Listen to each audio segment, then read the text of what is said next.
Today on the Topping Show, Supreme Court rules that Biden cannot just throw money away and forgive student loans with taxpayer dollars. So the Supreme Court preserves religious liberties. The AK guy goes up against the ATF. The Barbie movie has the corporate office versus the actors. Theo Von and Roseanne Barr versus cancel culture. Nike changing pricing and strategy. Apple hits the $3 trillion mark. Goldman Sachs wants out of the Apple partnership. Sriracha sauce is having a little bit of a shortage. Buc-ee's opens yet another one of the largest stores again. Bud Light goes back on Twitter and still gets ratioed again. And California is now approved to sell lab-grown meat. All that and much more on The Topping Show.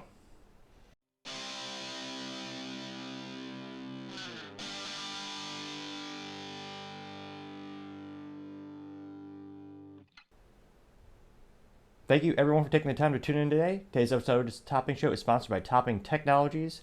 And we have a fun little advertisement to celebrate the holiday today. Hi there, I'm Topping, and I'm the founder of Topping Technologies. We're an IT value-added reseller and services company, and we're American. That's why we're giving away a .50 caliber musket with every July purchase. See details in the post. To celebrate the most important document and the most important event in history, the Declaration of Independence and the 4th of July. On July 4th, 1776, the original 13 colonies wrote the Declaration of Independence and told Great Britain the most important fact in history. We are free, and we will not be ruled by Great Britain. Here is my favorite excerpt of the Declaration of Independence. Quote, "We hold these truths to be self-evident that all men are created equal." Unquote. Let Topping Technologies be the catalyst to revolutionizing your IT needs.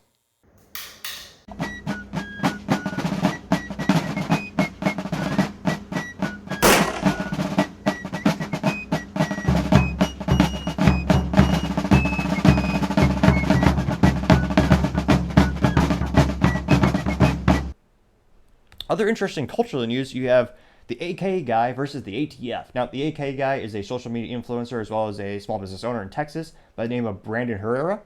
He's known as the AK guy because he builds a lot of AK-47s, headquartered in the best state and the best country on the planet, Texas.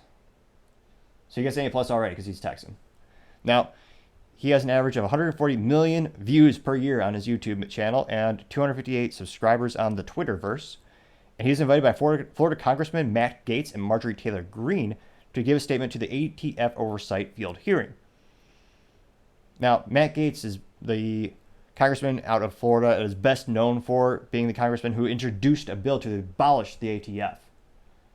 And given the day of the 4th of July, I can't think that patriot deserves to have someone buy him a beer.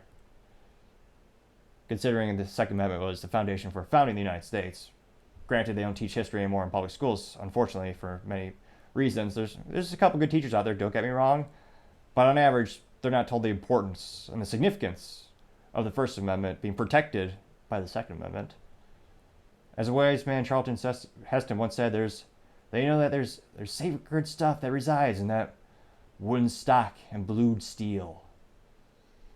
It's a beautiful thing to be able to have the right to protect yourself, your family, and your country. And very few countries have that written and enshrined as a right. I find it disgusting and abhorrent that some might take it away and pride themselves by taking away that right. Now, specifically, he actually had a little channel, a little testimony was videoed. So this is Brandon going to the hearing committee. Let's see what he has to say. First off, I'd like to thank you, Congressman Gaetz and Congresswoman Greene, for allowing... And yet another thing I give him credit for, he knows how to suit up, which is something I critique Zelensky all the time. We've given them over $100 billion, and he came to the United States in a sweater? A sweater? That is a crime against fashion. Most important things in your life, you should always suit up, man. That's what you do.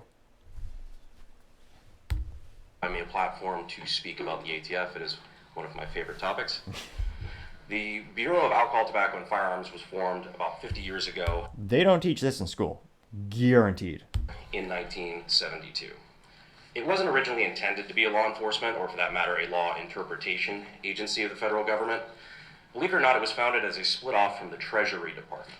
It was formed as a sort of accounting division tasked with processing taxes paid on exactly what the name says, alcohol, tobacco, and firearms. Particularly taxes for compliance with things like the 1968 Gun Control Act, and eventually the National Firearms Act. Much like many other divisions of the federal government, it did not take long for the ATF to grow and operate well past its original purpose. The founding fathers would not approve of this entity. Less than 20 years after it was founded, we had the Ruby Ridge standoff with armed members of the ATF and FBI in 1990, followed closely by the Waco siege in 1993, both of which resulted in high-profile civilian casualties by the ATF.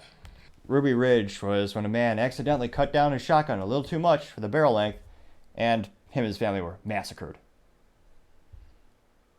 Yeah. Little highlighting example that perfectly embodies many of their actions. This was a high watermark for the ATF in terms of being like a violent task force of sorts, as it was quickly determined that their actions were not only morally and legally questionable, but also a bad look for public perception. This was not the end of the expansion of the ATF's duties, however. The modern tactic that the ATF is exercising is expanding definitions of previously passed laws to include new things not covered in said laws. You see, the ATF is not a legislative body. They're not supposed to make laws, but they conveniently reinterpret the laws, and something I find additionally abhorrent, go after small businesses. It is not Congress, and it cannot make new laws.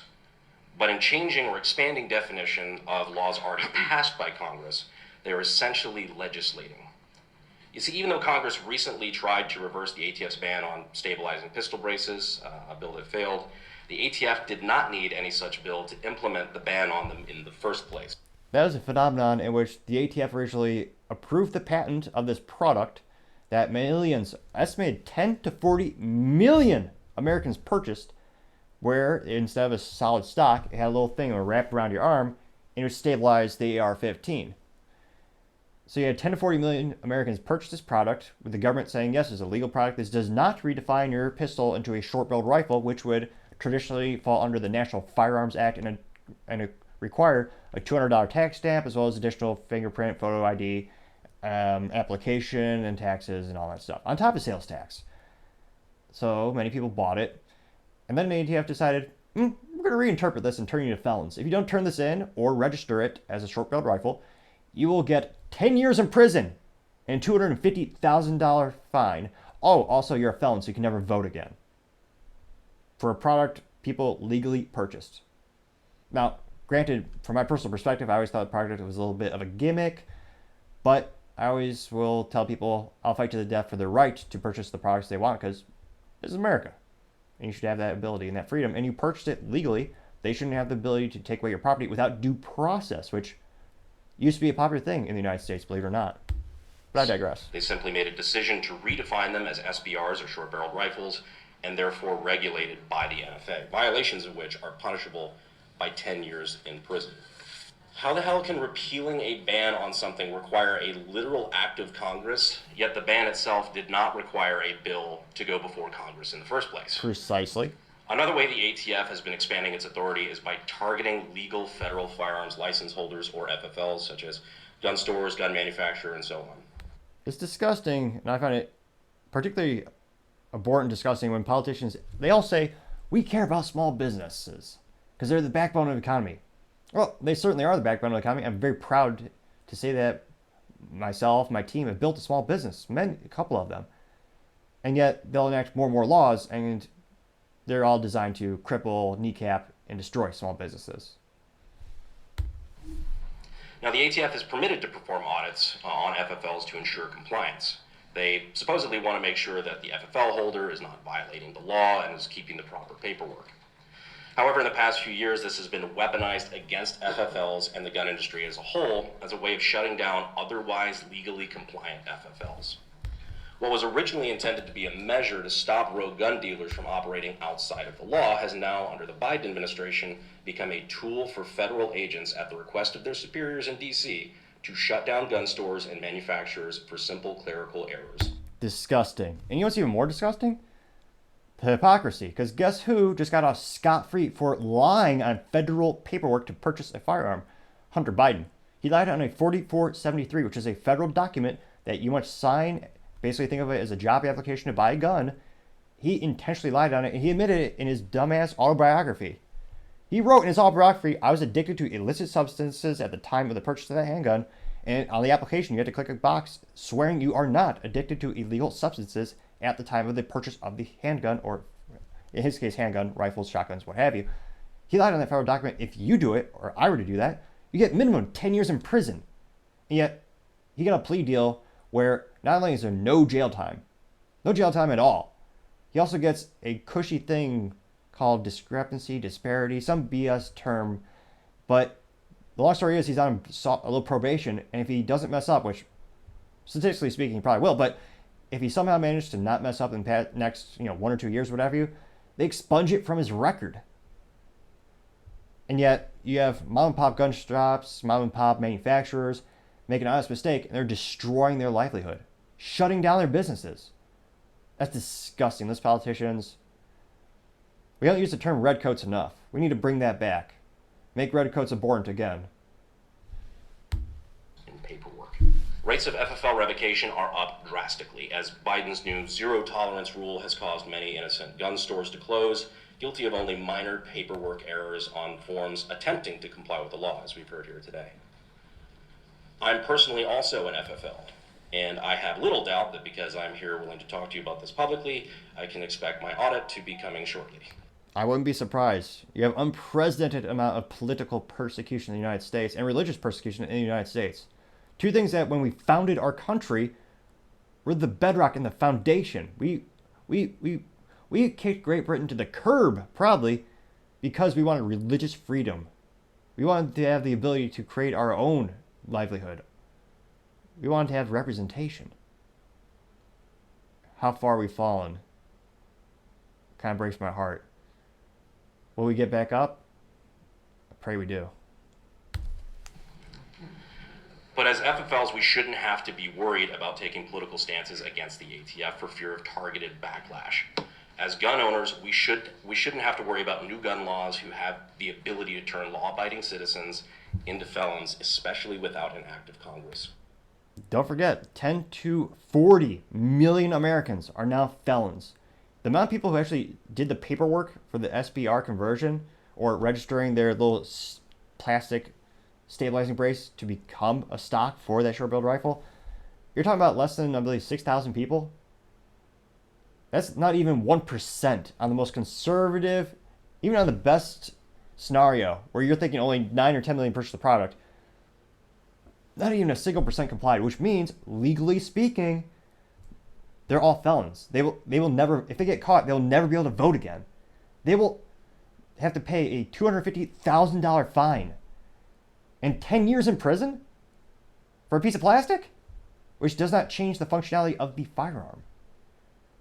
And they did it at a stroke of a pen. We don't get to choose who goes to the ATF. We don't nominate them. We don't vote for them.